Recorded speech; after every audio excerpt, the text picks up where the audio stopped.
फालिज का इलाज फिजियोथेरेपी से मुमकिन है। Welcome to our YouTube channel. ये हम पेशेंट की सीरीज़ आपसे शेयर कर रहे हैं कि स्टार्ट में हमने जब शेयर किया इनको डिफ़िकल्टी हो रही थी इस तरह मूव करने में अपनी बाजू को। बेसिकली हमें स्ट्रोक में बहुत ज़्यादा फाइन मूवमेंट्स करवानी पड़ती हैं। बेसिकली इसके अंदर क्या है कि हमें सबसे पहले स्ट्रेचिंग एक्सरसाइजेस करवाकर आपके मसल्स के अंदर और जॉइंट के अंदर जो स्टिफनेस है उसको कम करना पड़ता है, क्योंकि कुछ जो है वो एक्सरसाइजेज ऐसे होती हैं जब आपकी स्पास्टिसिटी डिक्रीज़ होती है तो तभी वो मूवमेंट्स होती हैं। क्योंकि जब स्पास्टिसिटी जो है वो कम होती है यानी कि अकड़ाव कम होता है तो आपके मसल्स मूवमेंट स्टार्ट करते हैं तभी वो नॉर्मल फंक्शन की तरफ आते हैं। तो इसके लिए हमें क्या करना होता है कि अर्ली फेजेस में इनकी स्ट्रेचिंग करवानी पड़ती है। स्ट्रेचिंग करवाने के बाद देन हमारा गोल क्या होता है कि इनके मसल में स्ट्रेंथ बिल्ड करना। जब वो स्ट्रेंथ बिल्ड हो जाती है उसके बाद जो है वो हम आहिस्ता आहिस्ता पेशेंट को कॉम्प्लेक्स एक्टिविटीज़ की तरफ डालते हैं, यानी कि हम इनकी जो मूवमेंट है उसको मुश्किल करते जाते हैं।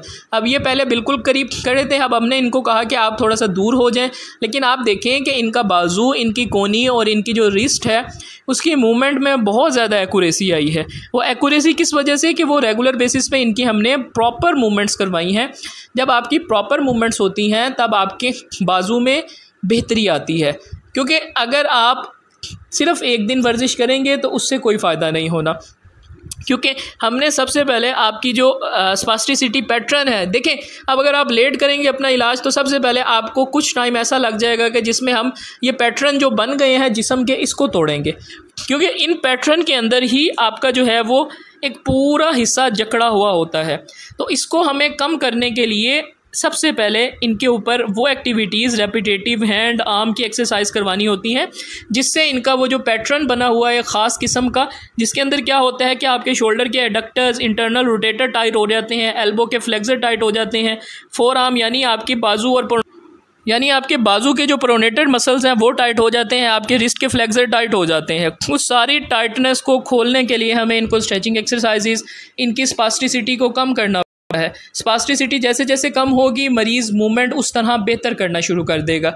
और जैसे जैसे आप जो है वो देखेंगे कि ये स्टार्ट में बिल्कुल मुश्किल होती थी इन्हें इसको पकड़ने में भी, लेकिन अब इनकी मूवमेंट में बहुत हद तक एक्यूरेसी आई है। सो फिज़ियोथेरेपी बहुत ज़्यादा ज़रूरी है स्ट्रोक पेशेंट के लिए।